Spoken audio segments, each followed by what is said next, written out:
오늘 본문은 드디어 예루살렘에 도착한 바울에게 역시 예언된 대로 엄청난 위협과 갈등이 다가온 사건을 말씀하고 있습니다. 이제 바울은 예루살렘에 비로소 도착을 했는데 그 전에 만류하는 많은 이들이 환난과 핍박이 있을 것이라 예언한 그것이 그대로 현실이 되었는데 문제는 무엇이냐? 이렇게 바울을 죽음의 위기에 환난으로 몰아넣은 그 문제가 어떤 예수님의 구원의 본질, 복음의 핵심과 본질에 관련된 문제가 아니고요. 오히려 그러한 본질적인 것이 아니라 어떻게 보면 매우 부수적인, 바로 기독교인들 중에 유대인들이 있는데 그들이 바울을 어떻게 생각하냐면 바울은 기독교인이지만 유대인들이 자기들의 입장에서 볼 때는 잘못 가리키고 있는 이단이다. 왜? 자기는 유대인이니까. 그런데 바울은 기독교를 전파한다고 하면서 유대인들이 지키는 율법을 지키지 말라고 하는 그러한 말을 함으로 인해서 뭔가 바울에 대한 적대심이 극단적인 상황까지 이르게 된 것입니다. 오늘 20절, 21절에서 보는 바와 같이 이제 야고보를 접견하고 이방인 선교의 그 엄청난 부흥의 역사에 하나님께 영광을 돌린 직후에 바로 야고보는 말하기를 유대인 기독교인들이 이곳에 지금 수만 명이 있다. 그런데 그들은 율법의 열성을 가진 자다 라고 말합니다. 그러니까 기독교인이지만 본래 유대인으로 태어났기 때문에 어릴 적부터 율법을 지키고 그 율법에 대해서 여전히 기독교인이면서도 그 율법대로 생활을 해 나가는 바로 그러한 사람들인데 바울은 이방인 선교에서 더 이상 율법을 지키지 말라는 말을 그렇게 하고 다니면서 율법을 지키라는 말은 하지 않고 예수님을 전한다고 그렇게 소문이 들려왔을 적에 그 수많은 유대인 기독교인들은 마치 유대인으로서 지켜온 율법을 버리거나 무시하거나 이제 하찮게 여기는 것 같아 보이지 않았겠는가라는 그러한 말이 되는 것입니다. 그런데 사실 이러한 바울에 대한 소문은 정확하게 맞는 이야기도 아닙니다. 왜냐하면 우선 바울은 주로 이방인에게 전했기 때문에 율법이 해당이 안 되는 거죠. 이방인들에게는 무슨 기독교인의 복음만을 전해서 그들이 예수를 믿고 기독교인이 되는 것이지 유대인이 되는 건 아니잖아요. 그냥 그들은 원래 이방인이기 때문에 복음의 율법이라는 걸 아예 말할 필요도 없었던 것이고요. 더러 바울이 전하는 사람들 중에 유대인이 있었어요. 이방인들에 비해 너무 적은 숫자지만 유대인들도 있었는데 그들은 바울이 뭐라고 했느냐? 율법을 적극적으로 당신들이 율법은 버리고 이제는 율법을 다 폐기하고 필요 없다 이렇게 말한 적은 한 번도 없어요. 바울은 단지 너희가 율법을 이제 기독교인이 됐으니까 지키느냐 안 지키느냐는 너희들의 자유로운 판단에 맡긴다. 그건 당연한 거 아니겠습니까? 중요한 건 그게 아니니까. 그래서 계속적으로 율법을 지키는 어릴 적부터 이것이 너무 익숙하기 때문에 율법의 생활을 하면서도 예수님을 믿겠다는 유대인 기독교인들을 그대로 하라는 거죠. 그러나 조금 다르게 생각하면서 그래 이제 내가 굳이 유대인으로서의 율법을 지켜야 할까 이렇게 생각하는 이들에게는 그거에 대해 제재할 필요는 없는 것이죠. 기독교인이 되느냐가 중요하니까 이러한 입장이었던 것입니다. 그런데 그것을 예루살렘에서 그 소식을 들은 사람 잘못 들은 거죠. 오히려 바울이 정말로 했던 그러한 조치들은 제대로 들으려 하지 않고 그저 단편적으로 그냥 자기들이 듣기에 바울은 유대인들이 기독교인이 돼도 율법을 지키라는 말을 안 한다더라. 그냥 율법이라는 건 이제 무시한다더라. 이렇게 바울에 대하여 오해하면서 적개심을 높여가고 있었던 것입니다. 이것이 예루살렘에서 바울이 부딪히고 그래서 그를 심지어 죽이기까지 하는 문제의 핵심이었던 것이죠. 어떻게 보면은 어떤 예수 그리스도와 복음에 대한 본질적인 문제가 아니었다는 것이 우리가 볼 때는 의아스럽기도 하고 뭔가 좀 허망하기도 하지만 사실은 우리의 인생에서 중요한 문제는 우리가 생각할 때 본질적인 것이 아니고 부수적인 것에서 시작되는 것입니다. 이 문제는 사실 이전에 어떠한 감정의 문제이고요. 생활의 정서적인 문제요. 정감적으로 접근해야 어떤 생활의 감각으로 느껴지는 그러한 거부감이기 때문에 이것에 대한 생각들은 바뀌기가 어렵습니다. 정말 나는 그렇게 하지 않았다고 하더라도 유대인 기독교인들의 입장에서는 너는 율법을 무시한다. 우리를 무시한다. 이방인들만을 존중한다. 이러한 생각을 아예 갖고 있는 자들에게는 아무리 아니라고 해도 난 당신을 존중한다고 해도 들리지가 않는 거예요.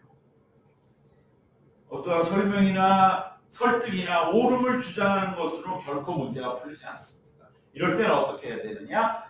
그들의 눈높이에 맞는 그들의 마음을 헤아리는 행동을 보여주셔서 맞아, 바울도 우리와 같은 생각이야.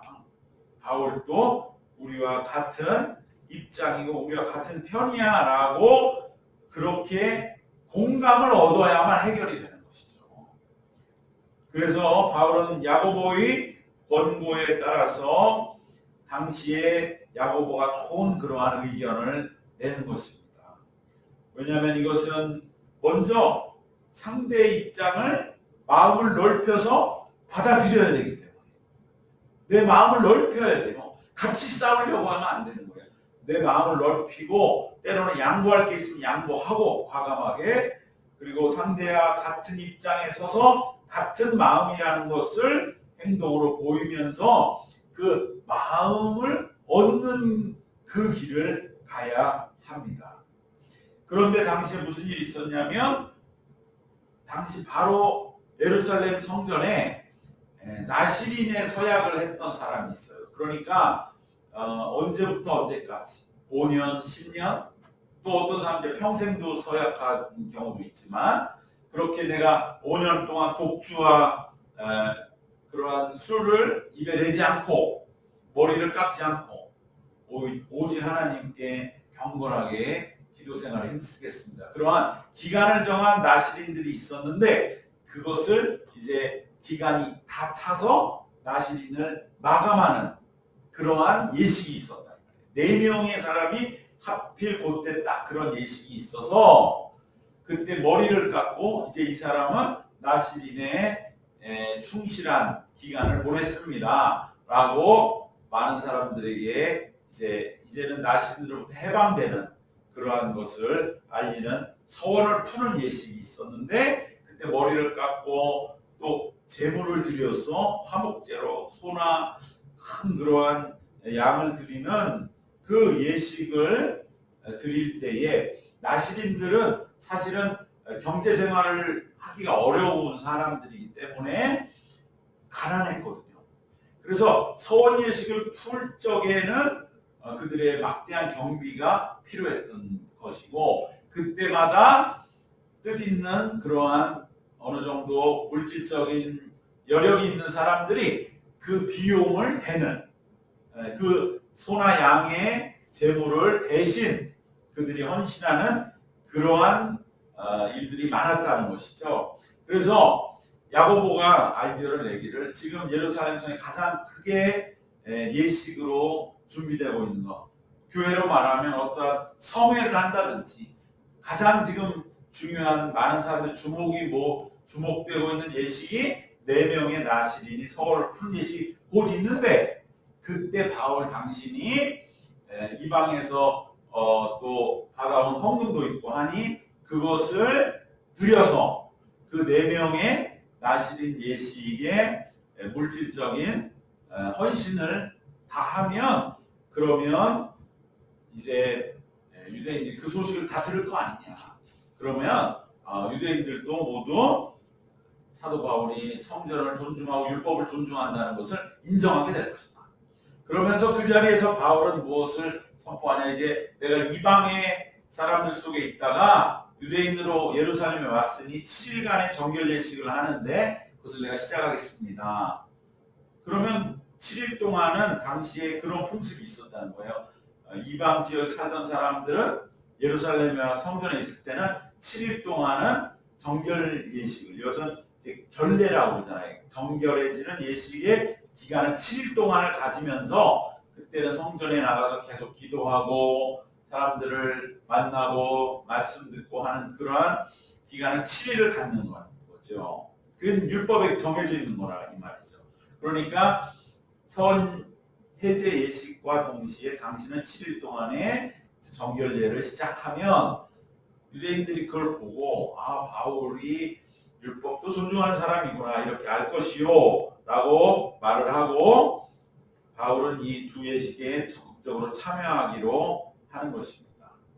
즉 서원을 푸는 예식을 말하면 우리로 치면 어떤 것가 되겠습니까? 어떤 교회의 중요한 어떤 봉헌을 한다든지 뭐 임직을 한다든지 또 장학금을 기금을 마련할 때 어떠한 이들이 이렇게 헌물을 하거나 정한 마음을 가지고 기도하면서 그게 물질적으로 헌신하는 경우가 있지 않습니까? 어떤 분이 교회에 뭐가 필요했다. 그랬을 적에 그것을 우리가 들을 적에는 그래도 그분이 믿음의 결단을 가지고 헌신했구나.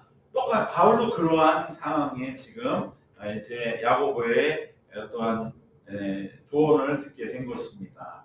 그래서 바울은 나시린 서원 해제 행사에 비용 전부를 부담함으로 유대인 기독교인들과 유대인들에게 바울 자신은 결코 율법을 경시하는 것이 아님을 보인 것입니다. 자, 이 바울의 모습이 오늘 말씀의 핵심이 되는 것이죠. 바울은 얼마든지 변론할 수 있죠. 이제 예수님의 복음의 시대가 왔다는 것. 자기는 그것을 이방인들에게도 얼마든지 전해왔으니까 가르치고 공의를 외칠 수 있고 바울은 정의롭지만 그러나 이것을 주장하지 않았다는 것입니다. 왜? 이 문제는 내가 정의를 주장하는 문제가 아니거든. 내가 옳다고 백날 얘기해봤자 그저 안 듣는다. 바울은 야고보와 함께 이 문제 해결 방법을 알았어요. 여기서 내가 비록 탐탁치 않고 필요치 않고 바울은 이런 사람이 아닌데 그 조언을 그대로 받아들입니다. 그 지도에 따릅니다. 그래서 그것이 오히려 감정을 해결하는 문제라는 걸 알기 때문에 이것을 넉넉하게 관용하는 길을 간 것입니다. 이처럼 우리의 모든 많은 문제들은 정서적 감정적인 문제는 우리가 주장하고 공격하고 자기의 의를 주장해서 풀리는 문제가 아닙니다. 우선 내 마음의 폭을 넓혀야죠.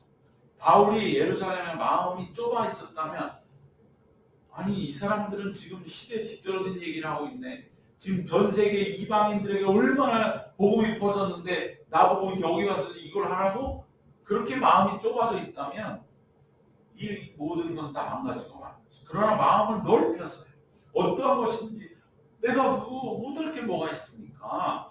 그렇게 마음을 넓히는 것 그리고 상대방의 입장을 수용하는 그러한 모습을 취할 때에 이러한 문제는 풀리기 시작하는 것입니다. 문제는 우리 마음의 폭을 넓히는 일입니다.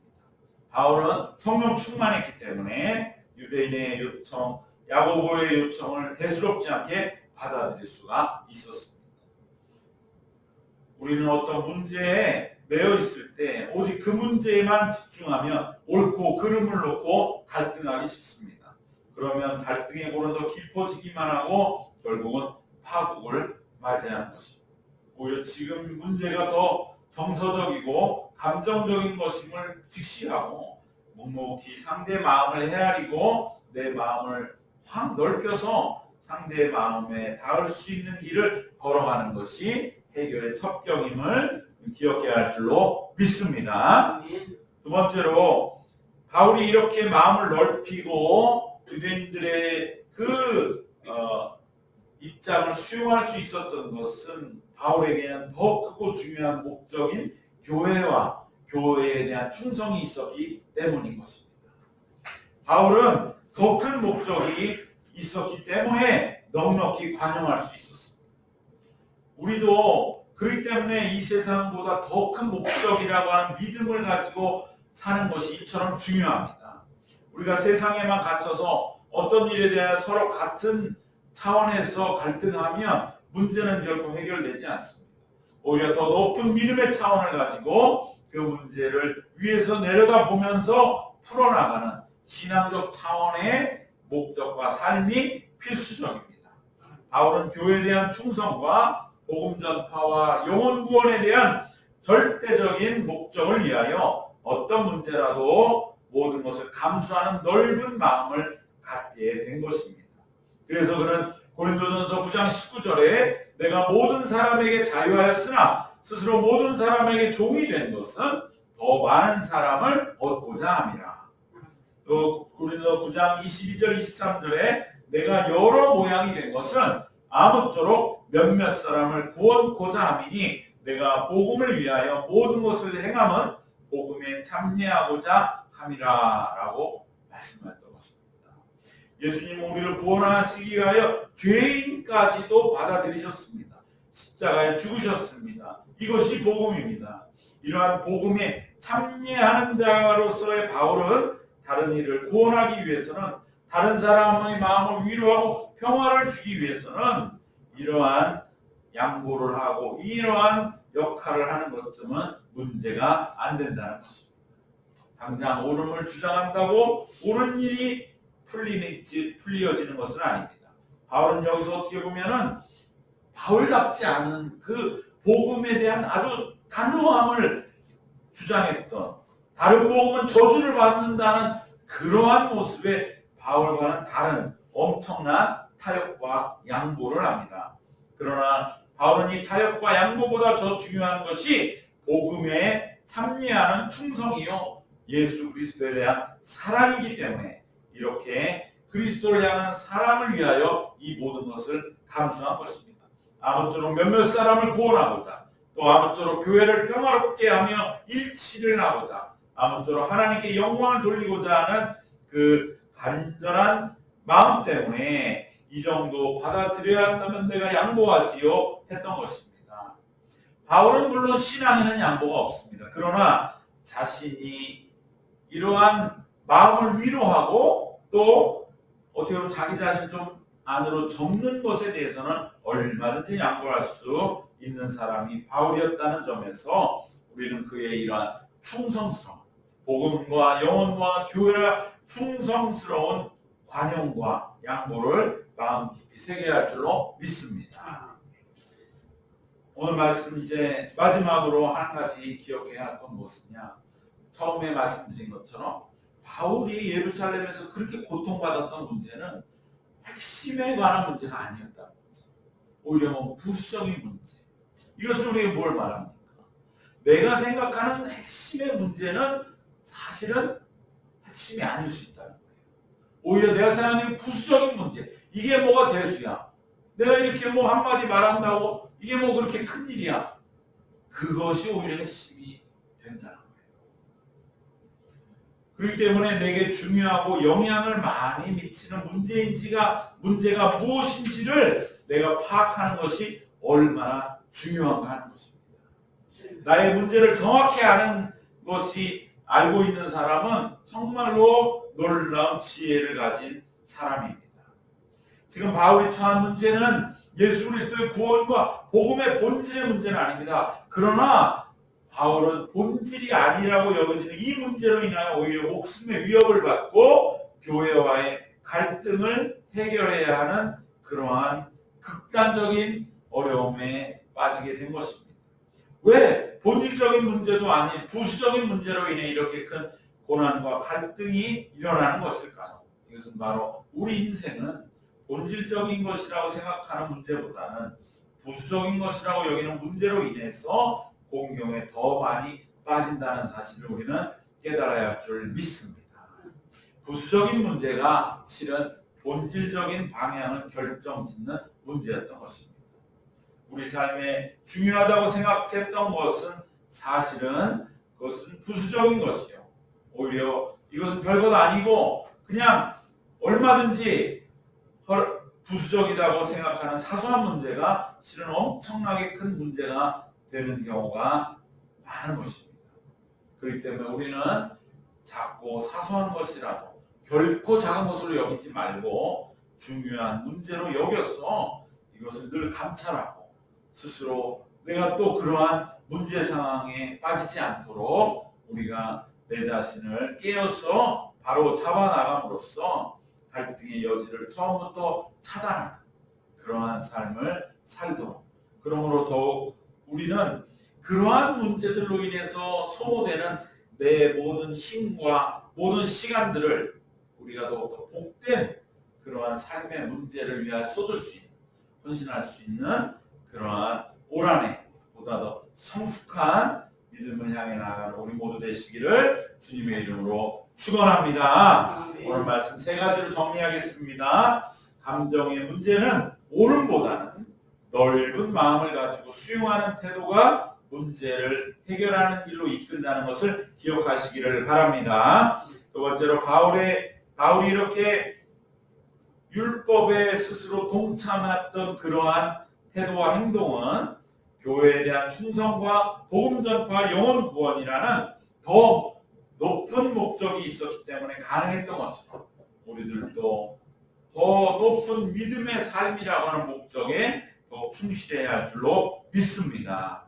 마지막으로 우리는 삶에 정말 중요한 문제와 부수적인 문제를 혼동하지 말고 부수적인 것이 오히려 중요하다는 것을 기억하고 내게 정말로 중요한 문제가 무엇인지를 분별하는 그러한 은혜를 구하시면서 올 한 해 정말 작은 문제들로 인해서 시달리고 고통받고 내 삶이 헝클어지지 아니하는 그러한 굳건하고 견고한 믿음의 길을 걸어가는 우리 모두 되시기를 주님의 이름으로 축원합니다. 기도하겠습니다. 감사하신 우리 하나님, 주님의 은혜를 진심으로 감사드립니다.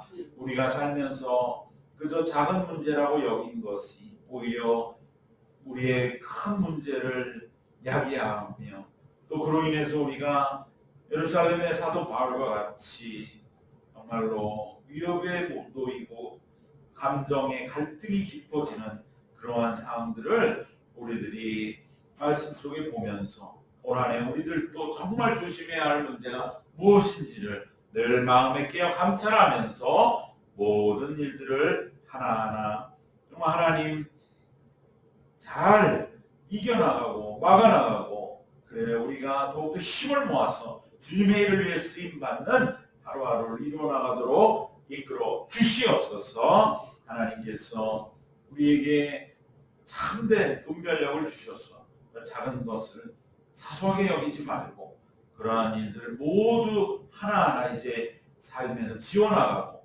더욱더 우리의 힘을 모아 크고 하나님의 목적을 이루는 남은 생을 살게 하여 주시옵소서. 주님께 모든 것을 위탁드리오며 주 예수 그리스도의 이름으로 기도드리옵나이다. 아멘.